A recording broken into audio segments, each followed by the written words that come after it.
अगर आपका पेट साफ नहीं तो आप ब्रह्मचर्य नहीं रह सकते। आपका उदर विकार बना रहता है तो नींद, आलस्य और प्रमाद पर विजय प्राप्त नहीं कर सकते। उदर विकार बना रहता है तो भजन में मन नहीं लगेगा। अगर उदर में ये कब्ज बनी रही तो कई रोगों का प्रादुर्भाव हो जाएगा, आप विक्षिप्त रहेंगे, अंदर से आपको एक अशांति सी रहेगी। एक कब्ज क्यों होती है?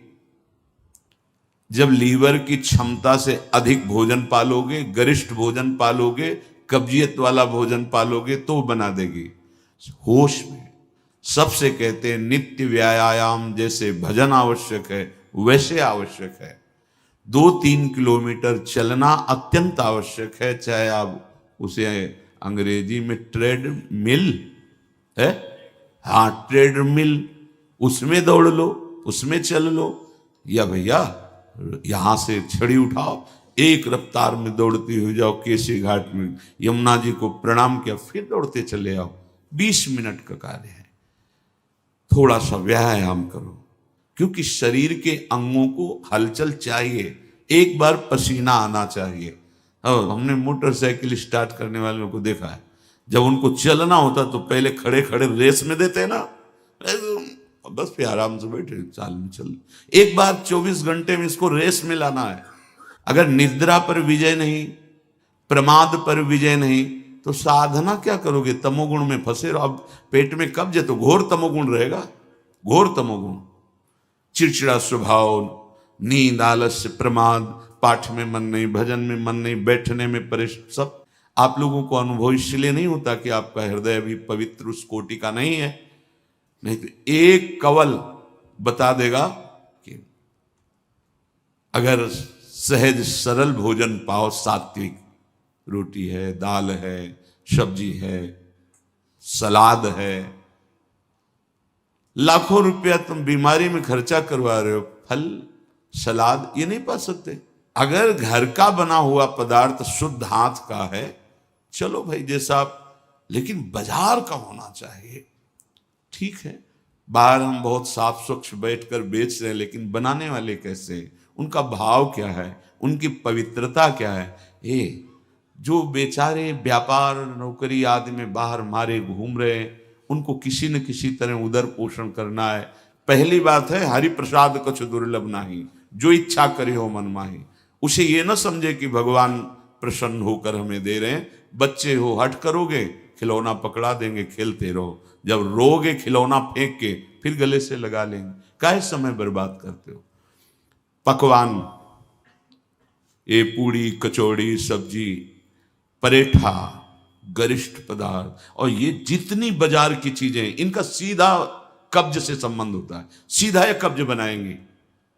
आप श्रम तो करते नहीं, घंटा 2 घंटा ऐसा श्रम, तो वो आपके अंग जो है उनमें पावर नहीं रह गया और आप लादते चले जा रहे हैं। सब जरूर समय से खाना है। अगर आपको कब्ज हो रही तो छोड़ो, भोजन छोड़ो।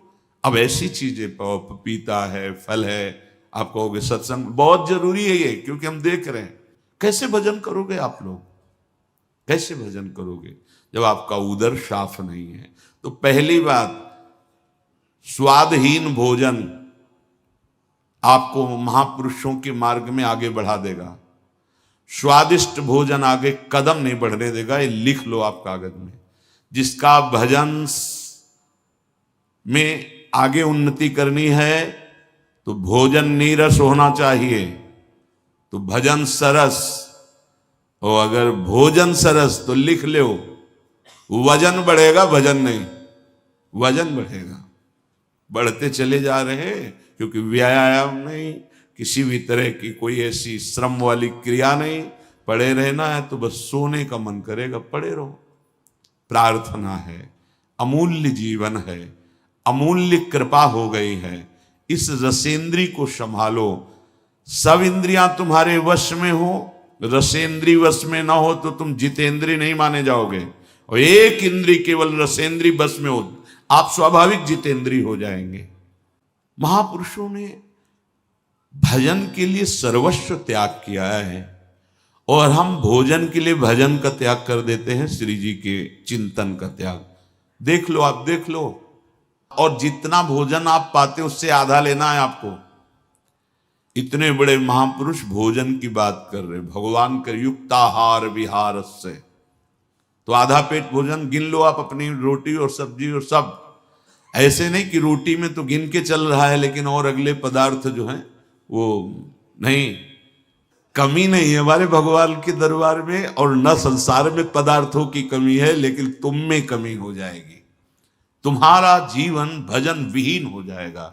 मेरी प्रार्थना मान लो प्यारे, अगर जैसा आदेश हो रहा है ऐसा भोजन, तो भजन का नशा बढ़ने लगेगा। आप देखो तो अपने लोगों को तो जीवन का अनुभव यही रहा है। अगर आप ऐसे ही, तो कैसे भजन हो पाएगा?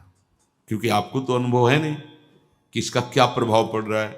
आप हंस खेल कर बात करके समय पार कर रहे हैं, इसलिए अगर आप अंतर्मुख हो तो एक कवल का प्रभाव बता देगा आपके चिंतन में कितना फर्क पड़ गया। आधा पेट ही भोजन करना है। आपके पास जितने भी बैठे हैं, अब तो व्यवस्था है जीवन, आप देखो तो बाल भोग पास हो, आप राजभोग पाओ, आप शयन भोग पाओ, थोड़ा थोड़ा ले लीजिए। भजन करना है, प्राणों का पोषण करना है, भजन करना है। तो आधो उदर अन्न सो भरे, ठीक, आधो में आधा जल और आधा छोड़ दे वायु के लिए। यहां जलवायु से तो मतलब नहीं है, पूरा यहां तक पूरा ऐसा, फिर कहेंगे एसिडिटी बन रही, कब्ज बन रही, भजन होगा। ये बहुत आवश्यक है, इसलिए हम इस विषय की चर्चा कर रहे हैं। आप लोग इस पर ध्यान दीजिए, नहीं दोगे तो आपका भजन नहीं बन पाएगा। और आगे सावधानी के लिए करें, आपको व्यायाम करना है, 10 मिनट कर लीजिए आप व्यायाम, और 2-3 किलोमीटर पैदल चलिए।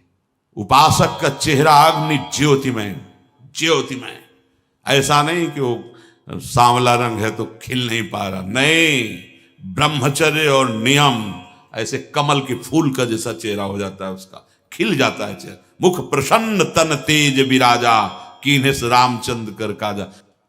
आधा अन्न और जो आधा बचा उसमें आधे में जल, 3 लीटर जल प्रत्येक शरीर को चाहिए ही चाहिए। उससे शरीर की गर्मी तेजाब लघु शंका से निकलती है और वो कब्ज तोड़ने में सहायक होता है।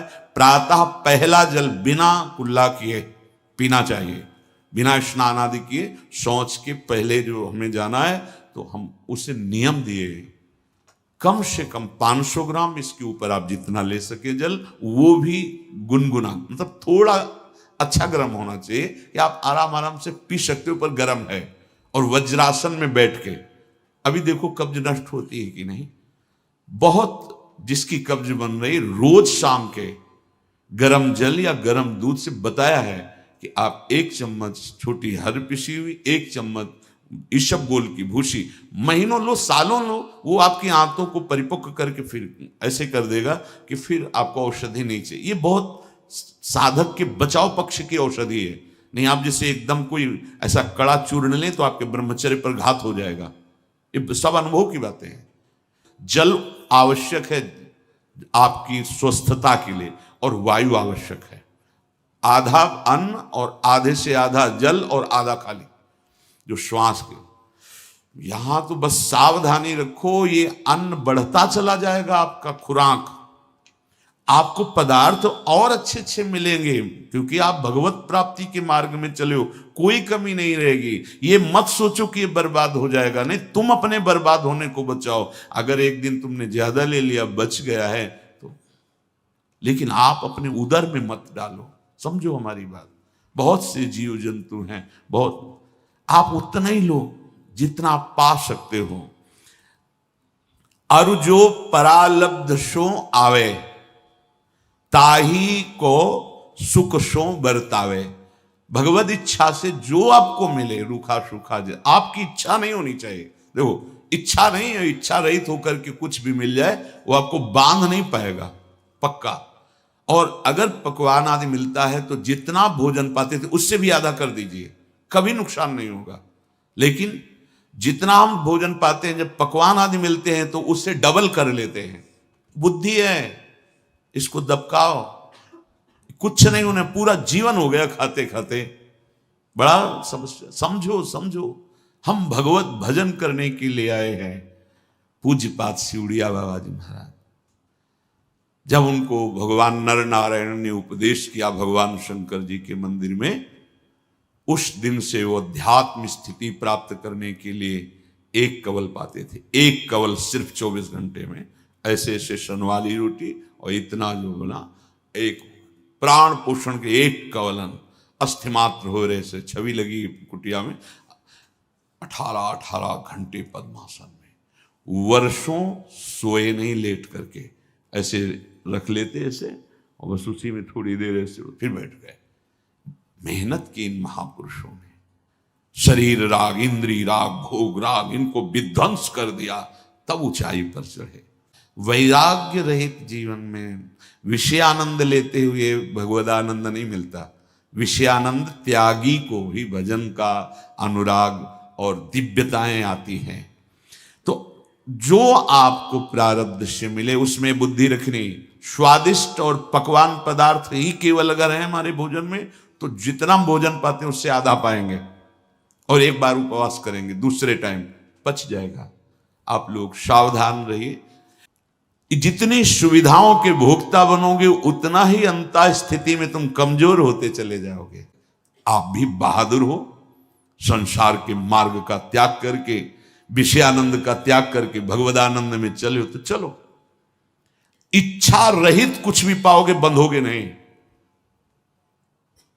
जो प्रारब्ध सो आवे, ताही को सुख सो बरतावे। सुखपूर्वक जितना पचा सकते हो या जो स्वीकार करो, वो केवल होश में विवेक के द्वारा प्रारब्ध के अनुसार भोगा सकते हैं, लेकिन वो भोगवाने के लिए विवश नहीं करेंगे। विवेक के द्वारा आप उनको भोगो या दूसरों को त्याग करके दे दो।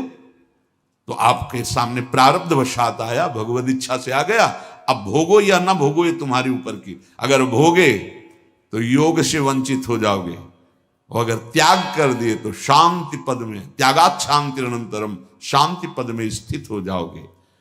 सुख है तो त्याग में है, वैराग्य में है। भगवदानंद का सुख भोग में नहीं है, राग में नहीं है। इस बात को अच्छे से देखो। समय बर्बाद करते चले जा रहे हो। दिव्यताएं नहीं, जो अध्यात्म की ऊंचाई की दिव्यता है वो आना चाहिए। आपने जीवन समर्पित किया है, आप में रंग आना चाहिए। कैसे आएगा? आप दूसरों के दोष देखते हैं, आप निंदा करते हैं, चिड़चिड़ा स्वभाव है, नाक में गुस्सा रखी हुई है। जो मन आए सो, हमारी जो बुद्धि निश्चय करे सो सत्य। ना गुरु के वचन सत्य, ना शास्त्र के वचन सत्य। तो ये संसारी पुरुष का लक्षण है, ये उपासक का नहीं है।